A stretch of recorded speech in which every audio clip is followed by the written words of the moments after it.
Hello, how's it going? This is my Gmade GS02F, and this is my cider. It's Brothers Premium. Never had it before. I've had Brothers before, some of the flavoured ones. Toffee apple I really like. I've never had the premium. 7%.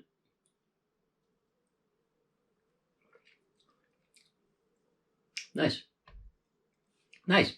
Anyway, Gmade Komodo Double Cab GS02F. It's broken. But that doesn't matter. That's not the break that matters. That was just because I was on holiday, serious rock crawling, and it took a few hard tumbles. Axle snapper, twister, doesn't really matter. I was on holiday with my family, including my brother-in-law Matthew, who most of you know well. Now, because Matthew and I are on holiday, RC cars were involved. I brought my lunchbox. I broke that. I brought my Tamiya King Yellow. Didn't break that. That was good. Brought the FTX Outlaw. Didn't break it. In fact, it was on a lovely beach. It was really soft, powdery, dry sand. Not like the sand that I had when I was running the Outlaw in St Andrews Beach. This was much nicer. And it was fantastic. The Outlaw was really good on the sort of really light, powdery sand.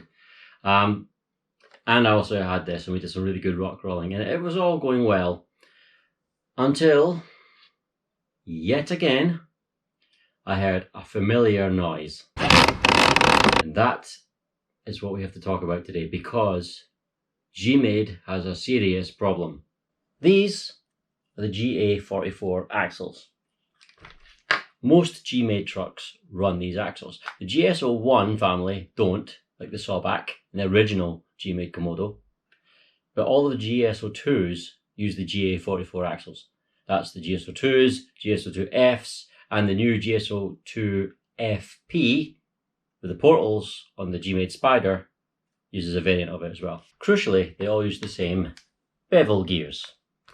This is the 33 tooth bevel gear and the smaller 11 tooth bevel gear. Most of the drivetrain on the GS02s is really strong. Most of the gears in the gearbox, etc., are hardened steel.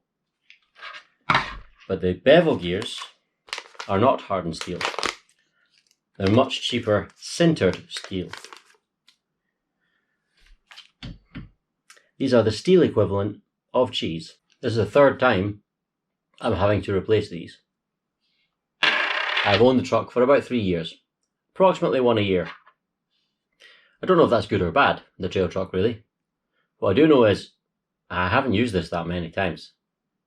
For the amount of times I've used this, that's not great. But here's what's really not great. Other trucks have got hardened steel gears everywhere, including the bevel gears.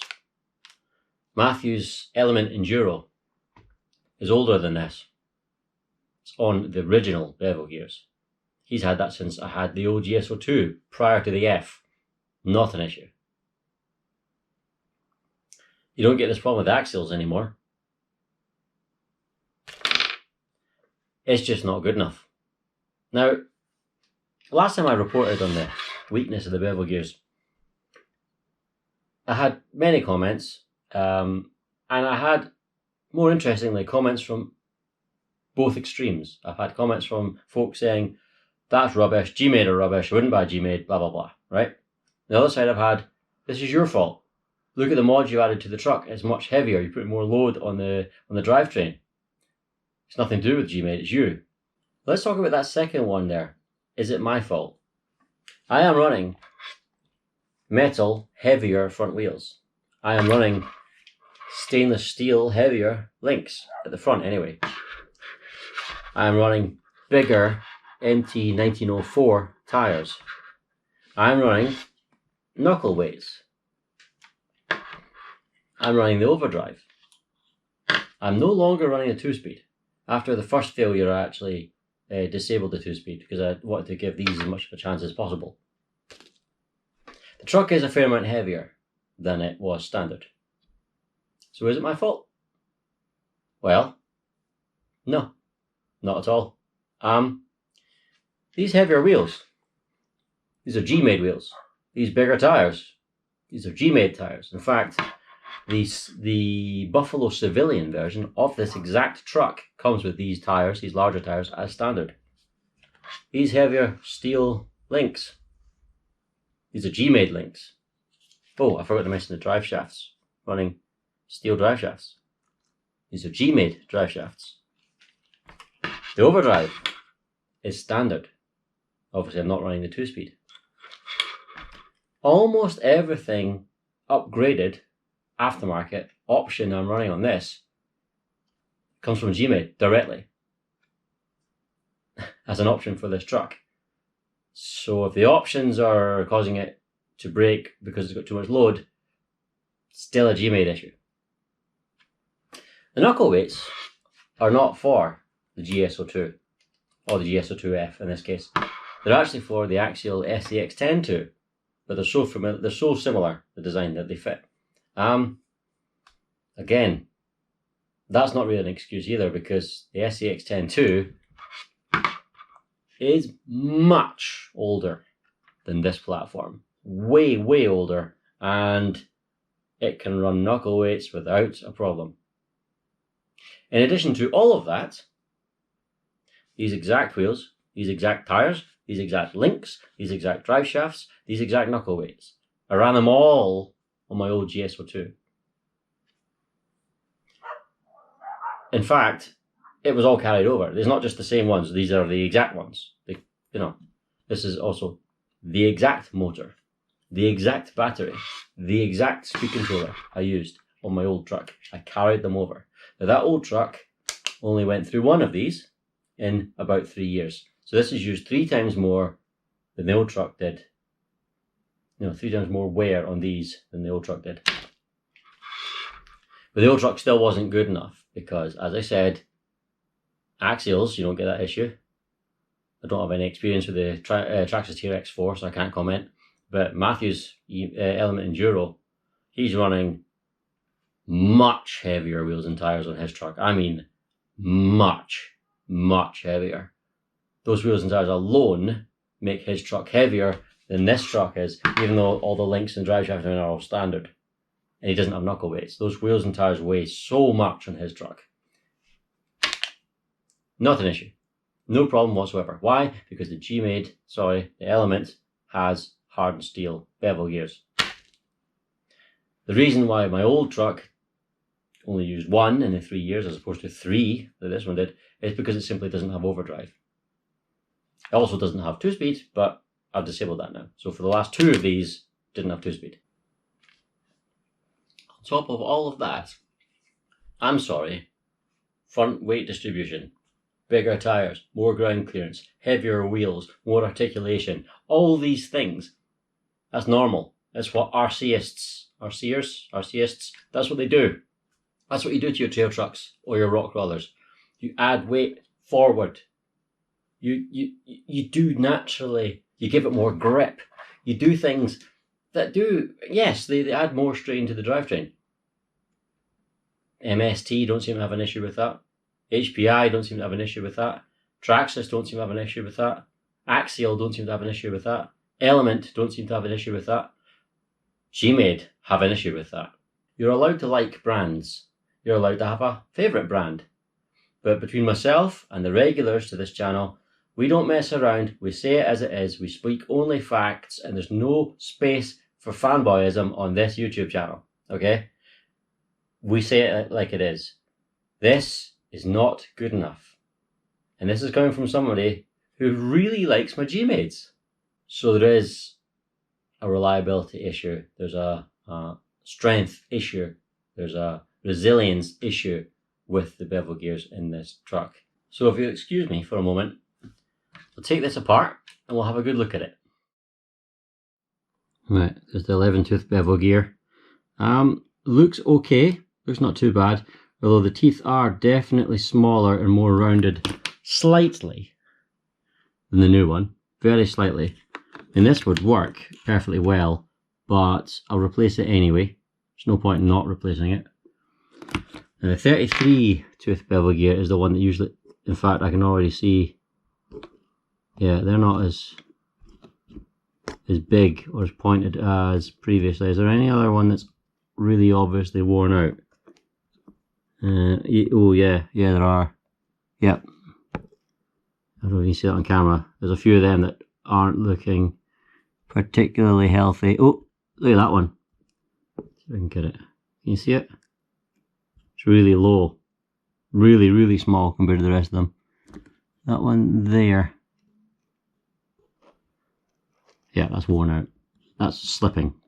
It's rounded enough that it's slipping. So that has simply machined itself away because it's not strong enough. So a little while later, and we're done. I even fixed the link. Look at that. All good. Although not quite all good. It's a pain in the bum, really. It's slightly awkward, slightly fidgety, greasy, mucky, and unfortunately the diff cap there, one of the little screws has found its way inside my non-rebuildable motor, so I'm going to have to take that apart again, so that's fun. Anyway, here's the bevel gear, the main bevel gear. All of the teeth are damaged to a point. Most are worn, some more than others, and a few are chipped, you know, bits broken off. So it's not ideal. So where does that leave us? Well, you know, going back to those two comments, the two extremes, it wasn't my fault. There is a bit of a weak design there. But what the other idea, you know, screw Gmade, it's rubbish, you shouldn't get one. That's also not true. It's also not true. And here's why it's not true. It's about a 20-minute job. Maybe 10 or 15 if you don't have the added things that I have, like the knuckle weights, etc. That slows it down a little bit. It's not long, 20 minutes, 15 minutes to replace it. Once a year. I mean, I service my car every year. It takes longer than 20 minutes. It certainly costs more than 2 bevel gears. I mean, it's about £20 or whatever it is, £23 delivered. It costs a lot more to service my car, but I do it once a year. It's still not good enough because other RCs in the same market don't have the same issue. That's the problem. It's not that spending 20 odd pounds a year or 20 odd minutes a year is a huge chunk of your life and or income. But it's the fact that you have alternatives that don't have the same issue. But what are the alternatives? Because, you know, for example, a TRX4 or an Axial SCX103 are both very expensive. They're not in the same price bracket as this. An SCX102 isn't as good as this in terms of capability. It doesn't have the same design flaw, but it isn't as good. You know, this will outperform it. The Element Enduro, that's a very good truck, but Matthew's Element has to work very hard to keep up with this on the rocks. I would say this has the slightest edge in terms of capability, but the Enduro doesn't have that weak bevel gear. It's solid. So, you know, that's a very good alternative. The HPI Venture, well, it's not ideal out of the box. Stupid, slightly different front bumper mount means you have to get bumper adapters, otherwise you don't get all the options like you would every other truck. So that's stupid. And then also it's got the funny little mountain hump thing at the bottom of the skid plate that gets caught up and everything. But you can get those things replaced and still pay not very much money. So the HPI Venture is a good shout, but it's not perfect. No RC is perfect. This one's very good with one issue. It's quite a major issue, but it's just one issue. So I wouldn't say don't buy one. Just be fully aware that it has one slight weak point to it. Go into it with your eyes open, knowing that. You could play around. I'm going to play around with the slipper a little bit, see if I can help it. I won't cure it, but see if I can help it slightly. Again, still not an excuse. My HPI Venture and Matthew's Element Enduro they both have the slipper clutch locked solid because the drivetrain can handle it. This one clearly can't. Another thing you could do is remove the overdrive, so you're running the same front and rear axle. No overdrive or underdrive. But if you're going to do that, and you're going to do what I do here and not use a 2-speed, why are you paying for this over and above the standard GS02? GS02 doesn't have overdrive, has the same bevel gears, and they last approximately 3 times longer in my experience. Why not consider that truck? It's a very good truck. The GS02 is an awesome truck. And when you talk about £20 or 20 minutes every 3 years, that's much more acceptable. Problem is, it's within £30 in the UK retail of this. This is £30 better than it. You know, front fenders are nice. The brace across the top, which is a fan mount, but it also braces the shock towers, essentially, shock mounts, and because they're quite flexible. You know, you got all that. You got far more front bias weight distribution. It's probably worth the £30 more. It's difficult, that one. If you can get a GS02 for £50 or £60 less than GS02F, I would say go for it, because it's still a wonderful truck. It doesn't have the last sort of 5% of performance that this does, but most of the time it's picking your line and making the right choices count for much more than who's got technically the best truck on paper. So there's always that. Difficult. The Gmades are great. They look fantastic. Every body shell you get looks great. Loads of detail. Solid. Material quality is good, apart from the sintered steel bevel gears.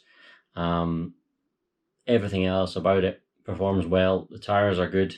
You know, the MT 1903s that come with it are good. The 1904s I have now, that also come with the Buffalo Civilian version, they're good. Don't really have anything bad to say about it, apart from that sintered steel diff gear, bevel gear. So, make up your own mind. On this occasion, it's not extreme enough one way or the other for me to say buy or don't buy. Just know, be aware of it. Maybe stock up a few of these bevel gears, so you've got some in stock. The big issue for me isn't the time or the money, it's the lack of trust. When will it go? You know, I know in the back of my mind it might go. When I'm doing a steep, really serious climb, in the back of my mind, is it wearing as I'm doing it right now? That's the issue for me. And with all that said, I'll leave it with you. Thanks for watching, take care, and I'll see you later. Bye bye.